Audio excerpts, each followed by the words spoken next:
Salut la compagnie, c'est Jules Melon et aujourd'hui dans Impro Ciné Critique, je vais vous parler d'un film de David Lynch et je pense que ces prochains mois je reviendrai sur pas mal de ses métrages, déjà parce que j'ai envie de les revoir, mais aussi parce que bientôt on va le voir en John Ford dans The Fabelmans de Steven Spielberg, l'occasion donc de revenir sur la riche carrière d'un monsieur qui a beaucoup apporté au cinéma, et pour lequel on est un petit peu inquiet avec des amis, au moment où je tourne cette vidéo, à savoir le 9 janvier au matin, parce qu'on s'est rendu compte que depuis mi-décembre, il n'a plus publié son Weather Report quotidien sur YouTube. Mais bon, d'ici la mise en ligne de cette bafouille, peut-être qu'il sera revenu. On espère en tout cas.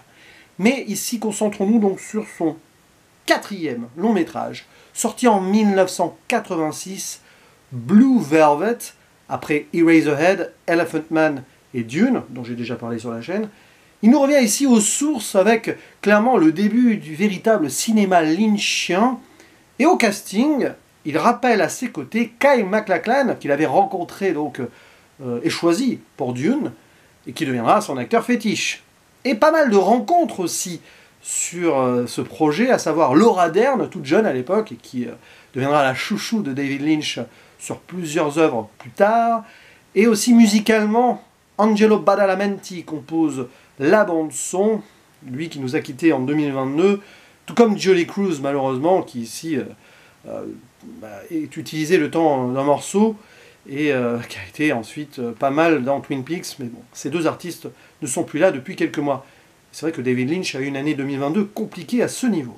Sinon, il y a également Isabella Rossellini, forcément, Dennis Hopper, l'antagoniste principal, Gene Stockwell, Francis Bay, qui sera dans Twin Peaks le film, quelques années après, Brad Dourif, et même Jack Nance, qui a été le héros de Eraserhead. Et donc nous avons clairement ici un film à la Lynch, avec cette ambiance un peu onirique au début, dans une ville parfaite, Lumberton, où le American Way of Life semble être une forme de paradis dans cette introduction, mais très vite, les choses vont se compliquer, puisqu'on voit un homme qui paisiblement arrose son jardin et il a un malaise.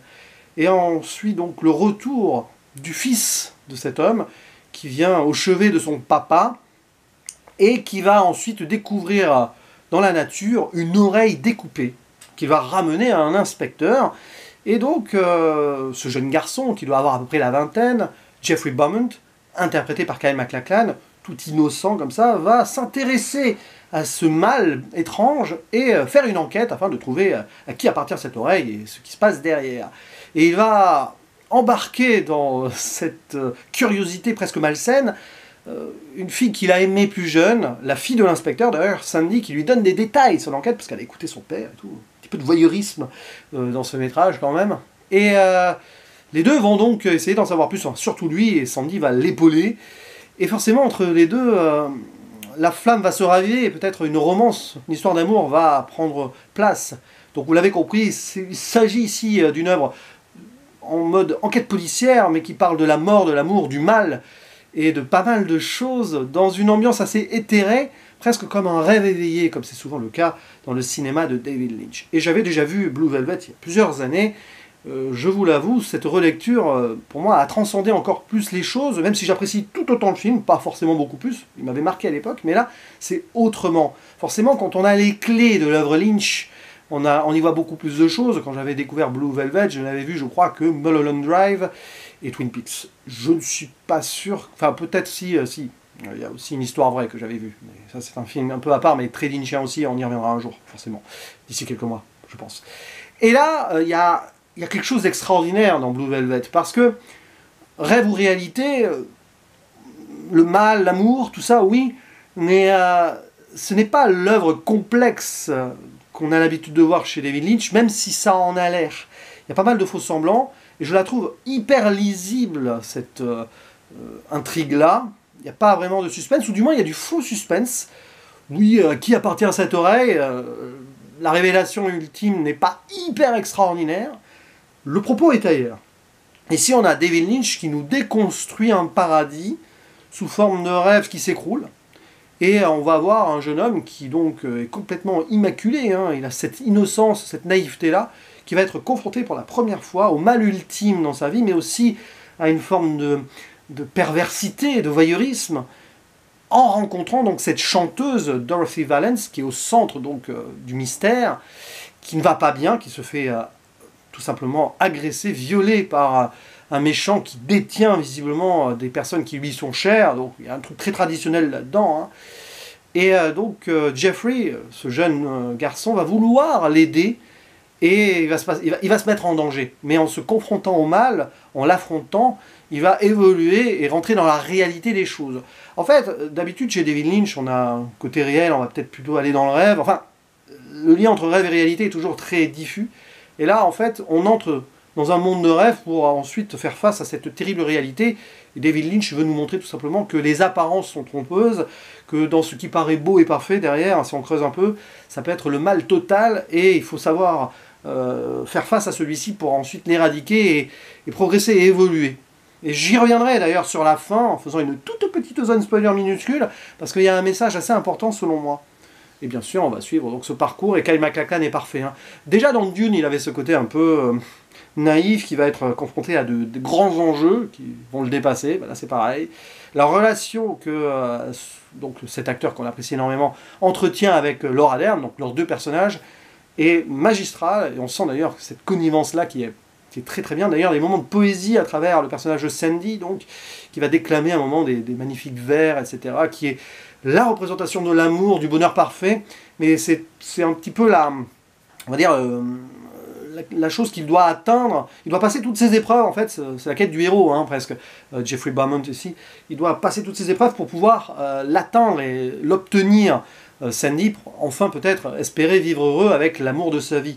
Mais en attendant, il doit régler ce problème, et la résolution de ce mystère et la confrontation face au mal va lui permettre ou non d'atteindre ce but-là. Je pense qu'il faut voir ça comme ça. Et bien sûr, ici, il y a forcément une critique sous-jacente de l'Amérique, mais de l'humanité au sens large, je pense, où on voit des choses toutes parfaites, etc. En plus, 1986, Air Reagan, hein, c'est encore plus décuplé là-dessus, le pavillon de banlieue, là, comme ça, qui nous est présenté au début, avec panoramique qui descend vers la clôture blanche, les stéréotypes.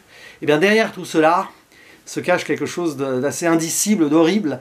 Et si on sait où mettre les yeux, d'ailleurs la caméra comme ça, elle zoome un moment dans l'herbe, tout va bien, mais il y a des cafards, des sauterelles. Et si on ouvre les yeux et qu'on essaye de gratter derrière, on voit que c'est assez affreux, et il faut savoir peut-être vaincre cela pour aspirer au vrai bonheur. D'ailleurs, il y a beaucoup dans ce film, comme souvent chez David Lynch, des entrées comme ça avec des zooms qui nous plongent dans un autre monde. Donc on passe de ce monde réel, fantasmé, cette presque illusion, parce qu'on ne sait pas trop ce qu'il y a derrière, avec un gros plan sur cette oreille, et paf, après on est dans une obscurité totale, et dans un autre, on va dire, monde, un autre domaine, qui va nous être d'ailleurs présenté presque par le chant sur scène de Isabella Rossellini, personnage de Dorothy Valence, le fameux Blue Velvet, qui est une reprise de Bobby Vinton, je crois, arrangé par Angelo Badalamenti, qui est là au piano, et qui devait ne faire que cela dans le film, et finalement il a composé notre truc. Quoi, le début d'une amitié et d'une belle collaboration. Et terrible personnage, d'Isabella Rossellini, parce que c'est la femme qui a été rongée par le mal, et qui est devenue le mal parce qu'elle a été pervertie par le mal. Dennis Hopper, qui est absolument extraordinaire, parce qu'il est devenu le mal et le personnage. Vous savez, Dennis Hopper, il a eu une carrière assez particulière, bercée de substance, et je pense que là, en plus, son personnage, il est complètement drogué.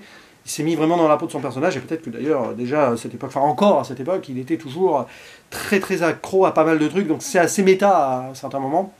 Puis il y a des scènes que je ne vais pas développer ici, mais complètement folles, notamment une avec une autre utilisation d'une autre chanson, In Dreams de Roy Orbison. C'est le malaise absolu, et avec les paroles un peu décalées, on a des moments où la perversion est totale, et on est vraiment dans le monde le plus obscur possible. C'est vraiment un film assez simple et beau et sale à la fois, qui va donc, du point de vue de ce jeune héros innocent, nous faire nous aussi découvrir des choses qu'on n'aurait jamais imaginées. C'est vrai que c'est sombre, c'est dur, c'est surtout violent par moments. Il y a du viol, il y a des... Voilà, et puis... oui, il y a des références à Hitchcock aussi, Fenêtre sur cour, on va y penser forcément à certains moments, mais c'est pas un film noir, genre thriller absolu, ultime. On a tout cela, mais pour moi l'intérêt est ailleurs. Parce que finalement, quand on prend le scénario pur et simple de la résolution de l'intrigue, c'est tout bête. Mais quand on arrive à la finalité, on ressent pas mal d'autres choses. Il y a beaucoup de choses à dire sur ce film. Et une autre chose très importante, c'est que vous voyez Blue Velvet, vous voyez déjà ici l'aspect matriciel de ce que sera Twin Peaks par la suite. Forcément, on pourrait même fantasmer le fait que le personnage de Jeffrey Beaumont serait une sorte de doppelganger plus jeune de Dale Cooper de la série Twin Peaks. Et c'est vrai que les deux se ressemblent. Mais avec Kyle MacLachlan chez Lynch, on a toujours des personnalités qui se recoupent selon ces personnages. Mais je vais faire une mini zone spoiler pour la finalité, parce que j'ai quelque chose à dire dessus. Bon, ça va pas être long, mais spoiler. À la fin, donc, happy end. On s'attend pas à cela quand même. Happy end, après que donc on ait sauvé le personnage de Dorothy Dalens, qu'on voit à un moment apparaître nu. C'est ce que d'ailleurs David Lynch a connu plus jeune. Il a vraiment vécu cette scène avec une femme qu'il a rencontrée comme ça. Et je pense qu'il a mis un peu son traumatisme de la perte de l'illusion du paradis à travers ce métrage. Bref, une fois qu'à la fin tout est résolu, elle retrouve son fils déjà, super. Bon, le mari est mort, hein. Il y a une scène absolument affreuse, mais très lynchienne, où on voit donc le gars l'oreille coupée là, et puis un mort-vivant limite debout, qui a encore les réflexes, jusqu'au bout. Hein. Et donc, à la fin, oui, Jeffrey et Sandy sont ensemble, dans un bonheur absolu, on a presque l'écho du début, paradisiaque et tout, mais, petit détail quand même qui montre que l'illusion est toujours possible et que c'est toujours perverti potentiellement, que rien n'est gagné, c'est qu'il y a ce rouge-gorge, donc Robin en VO, qui représente l'amour, qui apparaît magnifiquement sur la fenêtre.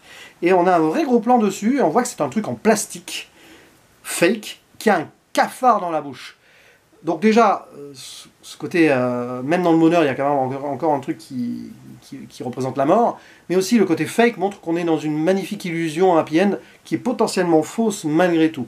Parce qu'on aurait pu utiliser des procédés pour masquer le côté un peu plastique, machine, du faux rouge-gorge, mais non, David Lynch, il a bien mis au centre de son image et on le voit, donc c'est pas hasardeux. C'est pas hasardeux du tout. Bref, donc, comme quoi, retour au rêve potentiel, maintenant va-t-on vivre ce rêve jusqu'au bout ou d'autres problèmes vont venir le perturber. Ça, on ne le sait pas. Il aurait fallu qu'il y ait un Blue Velvet 2 et non, il n'y en aura pas. Je ferme la parenthèse, donc pour dire que Blue Velvet, oui, c'est un des grands films de David Lynch, ça c'est clair. Je serais bien embêté d'ailleurs, au fur et à mesure, à la finalité de mes revisionnages, d'en faire un classement des brûlots de sa carrière. Très compliqué, surtout qu'il peut y avoir encore d'autres évolutions sur les prochains que je reverrai. Mais en tout cas, Blue Velvet, si vous voulez d'ailleurs découvrir David Lynch, je pense que c'est une très belle porte d'entrée, même avant Twin Peaks. Blue Velvet, Twin Peaks, Mulholland Drive, je pense que c'est un peu la trilogie, grosso modo, hein, à découvrir pour rentrer dans son cinéma, bien sûr. Vous voyez Elephant Man, mais il y a du David Lynch à mort dedans, hein, mais c'est un peu autre chose aussi, mais c'est quand même très lynchien. Voilà, c'est tout ce que j'avais à dire, et c'est déjà pas mal sur Blue Velvet. N'hésitez pas à dire en commentaire qu'est-ce que vous en avez pensé de ce film, de son aspect musical, de son ambiance et tout, et en espérant que notre cher David Lynch se porte bien. Allez, je vous dis à la prochaine. Ciao.